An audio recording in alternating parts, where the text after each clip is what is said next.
Verdade, devocional de 8 de julho. O poder do exemplo.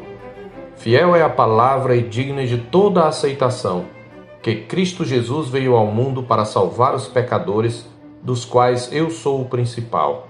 Mas por esta mesma razão, me foi concedida misericórdia, para que em mim, o principal, evidenciasse Jesus Cristo a sua completa longanimidade e servisse eu de modelo a quantos hão de crer nele para a vida eterna. 1 Timóteo 1, versos 15 e 16. Quando alguém se torna uma referência, torna-se também um modelo, seja mau ou bom, e será imitado em suas palavras, ações e estilo de vida. Por isso, quando eu passo a ocupar uma posição ou alegar um status em qualquer grupo e perante a sociedade, minha responsabilidade aumenta. A quem muito foi dado, muito lhe será exigido, disse Jesus, em Lucas 12, 48. Nesta perspectiva, quando nos tornamos cristãos, passamos a pregar e a viver os padrões do reino de Deus, os valores mais altos que poderiam ser adotados na vida. Tornamo-nos nova criatura, criados à imagem de Cristo Jesus. Por isso, tornamo-nos padrão, referencial de vida àqueles que não conhecem a verdade. Foi neste sentido que Jesus disse: Vós sois o sal da terra e vós sois a luz do mundo. Em Mateus 5, de 13 a 16. Somos chamados para ser exemplo e modelo do que Deus pode fazer na vida de pecadores miseráveis, evidenciando sua completa paciência e a suprema riqueza de sua graça. O texto da nossa meditação fala do poder da graça soberana de Deus em Cristo e seu propósito, mas também nos mostra o poder do exemplo.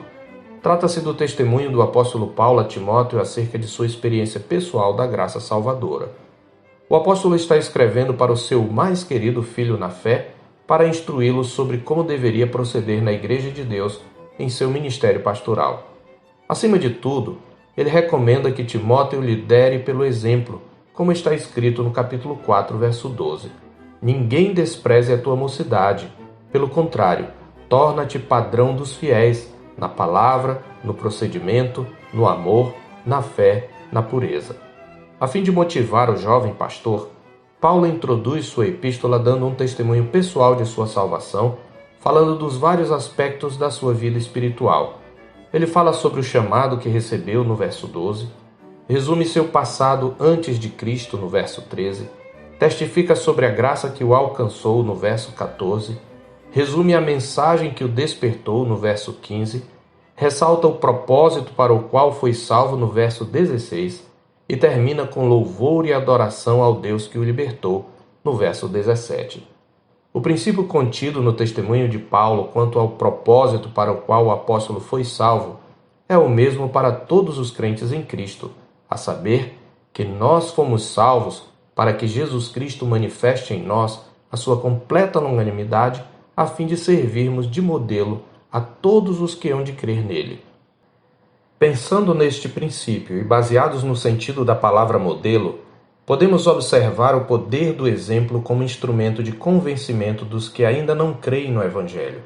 Mas antes, é preciso que se diga que isto não significa que as palavras não são importantes. Pelo contrário, a Escritura afirma que a fé vem pela pregação e a pregação pela palavra de Cristo, em Romanos 10, 17. Além disso, somos instados por Deus em sua palavra a estar sempre preparados para responder a todo aquele que nos pedir razão da esperança que há em nós, como está escrito em 1 de Pedro 3,15. Igualmente, em Colossenses 4,6 está escrito: A vossa palavra seja sempre agradável, temperada com sal, para saberdes como deveis responder a cada um. No entanto, nas duas últimas passagens, a exortação de que estejamos preparados para responder traz implícita a ideia de que alguém nos questionou a partir da postura observada em nossa conduta. Logo, o exemplo é importante para incitar os que não creem em Cristo a conhecê-lo. Podemos apontar pelo menos 3 aspectos pelos quais não devemos desprezar o poder do exemplo. E o primeiro é que o exemplo cria um impacto. A própria palavra utilizada por Paulo no texto da nossa meditação aponta essa verdade. O termo vem de uma raiz que deu origem à nossa palavra tipo. Os tipos eram blocos de metal, madeira ou outro material sólido com gravação em relevo de determinado sinal de escrita a ser reproduzida por impressão. Na época de Paulo eram utilizados, por exemplo, nos anéis de selar. Em nossa cultura, os tipos foram utilizados nos antigos jornais para a impressão dos textos. De qualquer maneira, o princípio é que a forma do tipo reproduza uma imagem por impacto e pressão. Aliás, o verbo correspondente significava bater. O ponto é que o impacto do tipo cria a impressão do símbolo nele esculpido. Assim é o exemplo. Aquilo que as pessoas veem em nós cria um impacto nelas, seja um bom ou um mau exemplo, especialmente as pessoas que nos têm por referencial.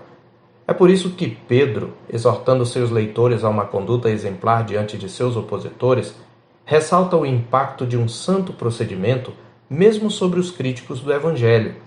Por isso, difamando-vos, estranham que não concorrais com eles ao mesmo excesso de devassidão. 1 de Pedro 4:4. O bom exemplo, por meio das boas obras, é o brilho da luz de Cristo na face do cristão, para a glória de Deus Pai. Por isso Jesus nos ordenou em Mateus 5,16: Assim brilhe também a vossa luz diante dos homens, para que vejam as vossas boas obras e glorifiquem a vosso Pai que está nos céus. Em segundo lugar, o exemplo é um poderoso instrumento da graça porque ele aponta rumos. A palavra também era utilizada para um modelo a ser seguido. É o caso do modelo do tabernáculo, do qual Moisés viu uma imagem revelada por Deus para que seguisse à risca o modelo revelado. Disse-lhe o Senhor: Vê que faças segundo o modelo que te foi mostrado no monte. Êxodo 25:40 e Hebreus 8, verso 5b. E o mestre dos mestres, querendo ensinar seus discípulos sobre humildade e serviço, lavou-lhes os pés, dando o exemplo e apontando o rumo da atitude que deveriam ter uns para com os outros. Tendo dado o exemplo, ele lhes explicou: Ora, se eu, sendo o Senhor e o Mestre, vos lavei os pés, também vós deveis lavar os pés uns dos outros, porque eu vos dei o exemplo para que, como eu vos fiz, façais vós também. João 13, 14 e 15. Nossa conduta deve ser uma encarnação do Evangelho que pregamos. Em terceiro e último lugar, o exemplo motiva a ação. Especialmente nas situações de pressão, imperceptivelmente somos observados e nosso bom exemplo pode ser uma motivação para as pessoas que passam pelas mesmas dificuldades. Este foi, por exemplo, o impacto da prisão do apóstolo Paulo na vida de muitos cristãos. Sua intrepidez em Cristo motivou muitos irmãos a pregarem o Evangelho mesmo sob perseguição, como ele testemunha em Filipenses 1,14. E a maioria dos irmãos, estimulados no Senhor por minhas algemas, ousam falar com mais desassombro a palavra de Deus. Como disse Joe Aldrich no livro Amizade, Chave para a Evangelização, Deus quer tomar uma ideia radical, todo o seu plano de redenção, vesti-la com carne e sangue e lançá-la ao mundo dos homens. Ele também nos alerta que o modelo de Cristo nos ajuda a ver que a evangelização eficaz envolve visualização e verbalização da verdade. A estratégia da comunicação pessoal de Cristo era encarnacional. Evangelismo encarnacional significa que devemos nos comportar de uma forma que a nossa prática seja uma aplicação e uma demonstração do Evangelho que professamos e pregamos. Um testemunho eficaz, portanto, requer que reconheçamos o poder do exemplo. Quando ouviu certo pregador dizer que o mundo estava para ver o que Deus pode fazer através de um homem totalmente rendido aos seus pés, Dwight Moody exclamou em oração: Eu quero ser esse homem. Que esta seja a nossa oração. Eu sou o pastor Marcos Augusto, pastor da Terceira Igreja Presbiteriana de Boa Vista, em Roraima. Tenha um bom dia na paz do Senhor Jesus.